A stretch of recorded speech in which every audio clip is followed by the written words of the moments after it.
Good morning, Mr. Rav. Morning to you. Yeah, today being the 20th of November 2025, is the last day for NANDI Kanu's case. Today, Yeah. the day they say that it's going to be the last judgment of his Yes. case. So, what do Yes. you think is going to happen on him today? The case is on course, and we are seeing the development of things right now. Developing story about MAZI and the KANU's case. Well, Ohamadika is vibrating in the court, and I did not hold myself, to watch it because it's too emotional. A man that is actually speaking his heart out, that is being tried on a law that does not exist. And still, the heartless Chief Justice Omotocho a chameleon, Ugumagana, that actually promised Mazin and the Kanu fair hearing and Nigerians that is going to handle this case, lawfully, is this time around behaving like a Yoruba man, unstable man, a chameleon. And what am I trying to say? Omotocho baffled me and baffled other Igbo men and Nigerians who are interested in this case, because Omotocho is beginning to show himself that he's a Yoruba man. I mean, certainly Yoruba man that Igbo man actually understand that hate us. Yoruba man hates Igbo man. That's why this case is lingered up to this level. Mazen Nandikano is vibrating, shouting and shouting at him until this morning we receive a news that Kanu's case file is lost. You see it? That's the latest breaking news. And all of a sudden, we learned again that his case file is not lost again. So that is the hanky-panky of Nigerian, court, as usual. Yes, case whereby the accused is ordered to go outside the court to be judged in absentia. A case whereby it is obvious that they are denying him justice in the sense that the ruling on Kanu's case by Supreme Court is being struck out by the appeal court, which has never happened before. Because I know that the apex court is Supreme Court. Appeal court could not judge a case that the Supreme Court has actually, taken decision on. So if you ask me, I will tell you that the Nigerian justice system is bent, is, let me say, compromised, is flexible, is, let me say, not favoring the common man again. So what I watched last and learned last is that Kanu has been asked to go outside the court so that the final judgment will be read. And I've never known something like that could happen. The only place I know it take place is in Lagos State here, whereby some landlords obtain court injunction and rule on tenants' case, between tenants and landlord in absentia. A situation whereby the landlord is present, the tenant is not present, and the court takes decision by evicting the tenants. That is how I know it plays out in Lagos State. I've never actually dreamt of seeing something like this happen in the history of this country. A very volatile case, a big case like this, sensitive case like this, they ask the accused to go outside the court for final decision to be made by the sitting judge. I'm telling you, everything is becoming dramatic and strange. What if they jail him in his absence? What will be the reaction of the entire Igbo man, the entire judiciary of this country, and even outside this country?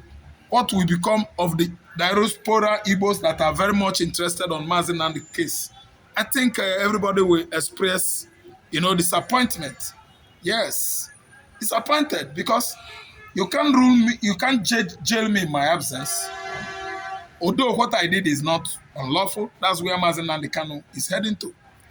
You can't jail me, you can't jail me, you can't jail me. It is obvious that Omotocho is scared of MAZI Nnamdi Kanu because the plan he had with Tinubu, the current administration, I think is going to be, it sounds so, it looks as if it is dreadful and scary. Because Igbo man, the Biafrans especially, both in abroad and in Nigeria, could not take it. If this Yoruba judge is not taking care, if he's not being very, let me say, careful, I think he's going to send the Igbos and the Yorubas to war. Because you can't jail a man that is on his right. You can't jail me when the judge is not even cared about the fact that the law under which he's trying to sentence MAZI Nnamdi Kanu is not existing in Nigerian constitution. So everything is beginning to look very, very dangerous now. What if Omotocho jail Nnamdi Kanu in his absence? It is uncalled for. It is unlawful, internationally and locally, because the law in question is judging MAZI Nnamdi Kanu does not exist. It has been struck out in 2013 by Mohammed Buhari-led administration. Why? Because most of the terrorists, all the terrorists in Nigeria are Fulanis. That's why Buhari worked hard with Fulani judges, with Fulani lawmakers, and they actually, delete it from Nigerian constitution that no terrorism charge. It is not in our constitution. So why is Omotocho playing politics with a law that does not exist to jail an Igbo man because he's an Igbo man? Trying MAZI Nnamdi Kanu in absentia, freeing Igbowo who was agitating for Oduduwa, arresting only MAZI Nnamdi Kanu amounted to the highest tribalism ever played in Nigeria. Yes, the same law against Igbowo, the same law against MAZI Nnamdi Kanu.